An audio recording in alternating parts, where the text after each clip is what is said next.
Welcome to this second in a series of videos entitled An Introduction to Exhibiting at CRE. In this video we're going to look at how you get the most out of an exhibition, particularly by setting objectives. Whether you're a small or large organisation, you have something to communicate which you quite rightly believe to be important enough to consider taking a stand at an exhibition.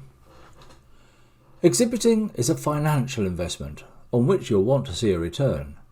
Whether you've paid £500, £5,000 or even £50,000, as could be the case in many large commercial exhibitions, you will be wanting to maximise on that investment. So when thinking about exhibiting at any event, the key question to ask is, what do we hope to achieve from this exhibition? I'm sure you remember Alice in Wonderland. At one point she meets the Cheshire Cat and she asks him, "Which way should I go next?" The Cheshire Cat replies, "Well, where do you want to get to?" Alice says, "Well, it doesn't really matter so long as I get somewhere."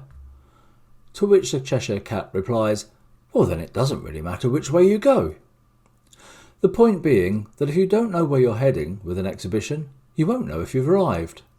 You must have clear aims and objectives for exhibiting to be able to assess if you've achieved them and therefore had a successful show. I'm sure we're all familiar with the SMART acronym. Anyone who studied marketing will be familiar with it. Your objectives should be specific. You must say what it is you want to achieve. For example, we want to launch and sell our book. Well, okay, but it also needs to be measurable. So you need to be more specific. You need to say, we want to launch and sell 500 copies of our book at this exhibition. Okay, but is that achievable? Are the objectives you set achievable and attainable? Selling 500 copies requires you to have 500 copies available on the stand, and the space to store them, and the staff to sell them, and to be sure that the exhibition itself will have enough visitors to actually achieve such a number. And it must be realistic. Can you realistically achieve the objectives with the resources you have? Are you able to ship copies after the show? Will you have enough staff on the stand? Is your stand large enough to actually be able to manage this sort of objective? And it should be time related. When do you want to achieve the set objectives? Because not all of them are about setting objectives that will be happening directly at the show. Yes, if you're there to sell a book, it's probably realistic to expect instant sales. But if you're selling a capital product or a long-term idea, then you may need a longer time scale. PA installations, for example, heating systems, furniture, architect services. These need to have a more realistic long-term goal. One of our long-term heating companies told me a while back how he tracks every sale to discover at which CRE he first met the customer, and some installations were the result of an initial discussion several years previous. Here are some examples of reasons people have for exhibiting. We go because we always go. I had a meeting with a long-term exhibitor who commented that a recent event hadn't really been very good for them. I asked them what they'd set out to achieve at the exhibition, to which they said, well, they hadn't really had an objective for that show, but they'd booked a stand because they always exhibited there. Exhibiting out of habit is not a good objective for a show. You need to have smart objectives. Well, we go to wave the flag. Well, actually a flagpole would be cheaper. There are some shows where you know your absence would give off the wrong message to the market. Indeed, we've had visitors come and ask us if an organisation has gone bust because they're not at CRE this year. But simply exhibiting to be seen to be there is not enough of an objective. How would you measure its success? Data collection. Well, it's important, but there's many ways you can collect data these days. And actually, just collecting data isn't always a good idea from an exhibition stand. Really, you want to be much more targeted, much more focused, and just get details of those who are most likely to want your product and services. Otherwise, you could be wasting hundreds of pounds mailing people who weren't really interested in the first place. I've even heard that we're exhibiting because it's an outing for the staff. Well, if you want to give the staff an outing, take them to the zoo. It'll be cheaper and it'll still make their feet ache. And yes, of course you want to answer questions. That's why you have an FAQ page on your website. But as a reason for exhibiting, it has no focus. Here are some better reasons to exhibit. Product launches, making sales, gaining qualified leads. These are the things that you normally do at an event. You are there to do business. But many charities also exhibit at CRE, and while their objectives may not involve selling products, they can still have perfectly valid SMART objectives for being there. Some years ago I worked for a national children's charity, and we attended CRE with a specific intention of recruiting churches to get involved in our annual Christmas fundraising campaign. It involved giving churches a free service resource to use on a Sunday in the lead up to Christmas, at which we hoped they would take up an offering for the charity. The resource, a dynamic all-age resource, would cost nothing. We were literally giving it away, but we hoped it would lead to a donation to our charity.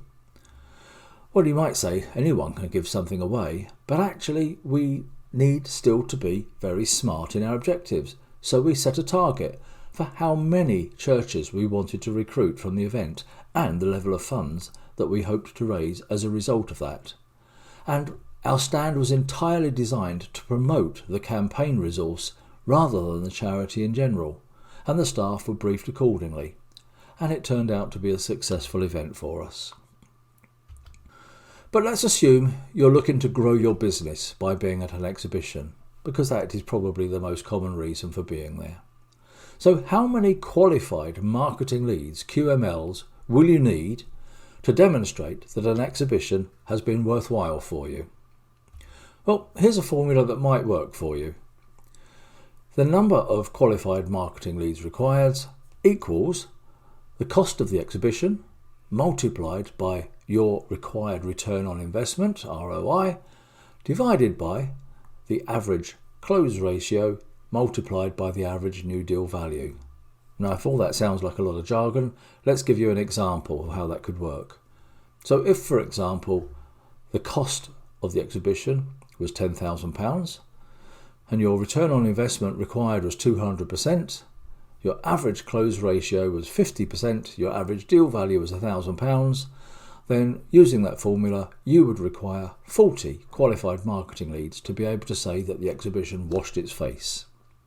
That's just one example. So whatever your objective is, you'll need a good strategy in order to achieve the objective.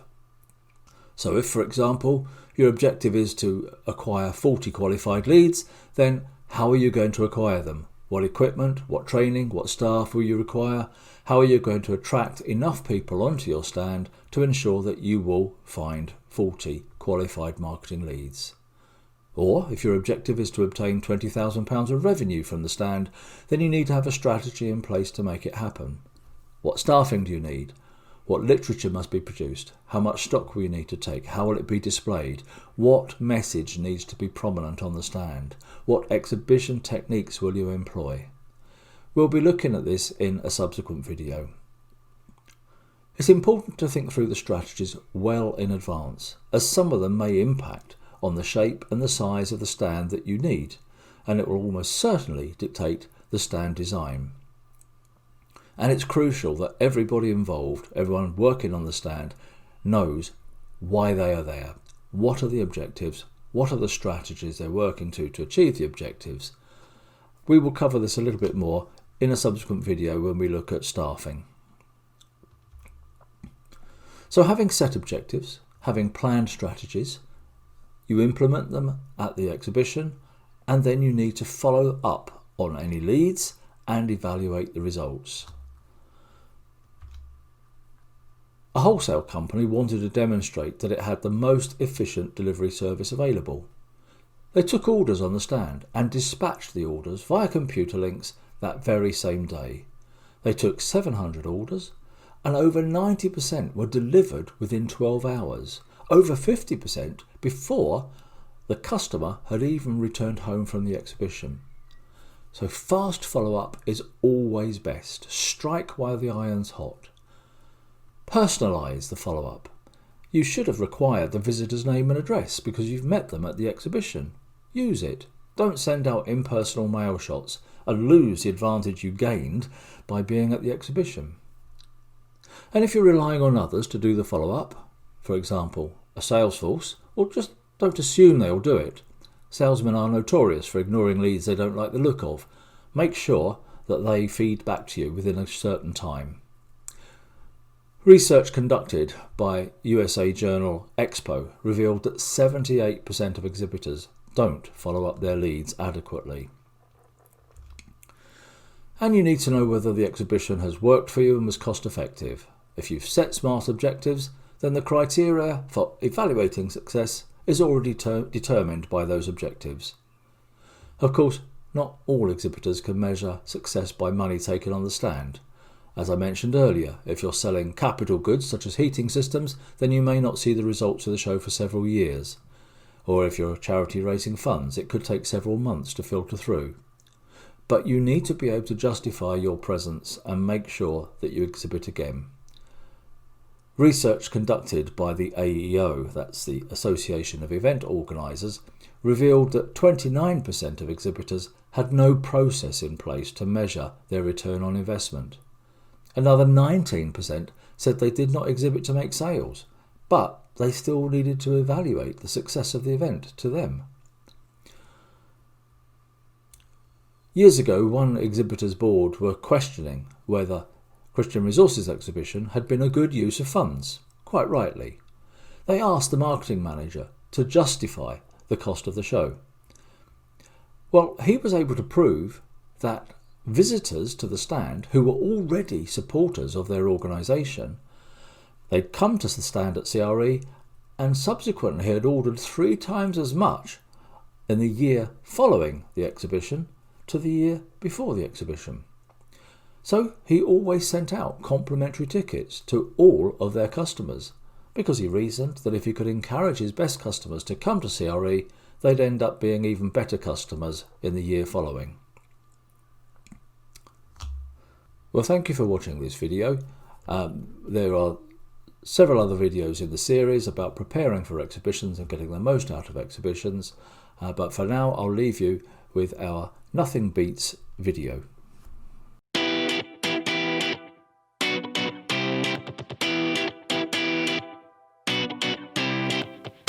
Nothing beats sitting on it, hearing it, tasting it, wearing it,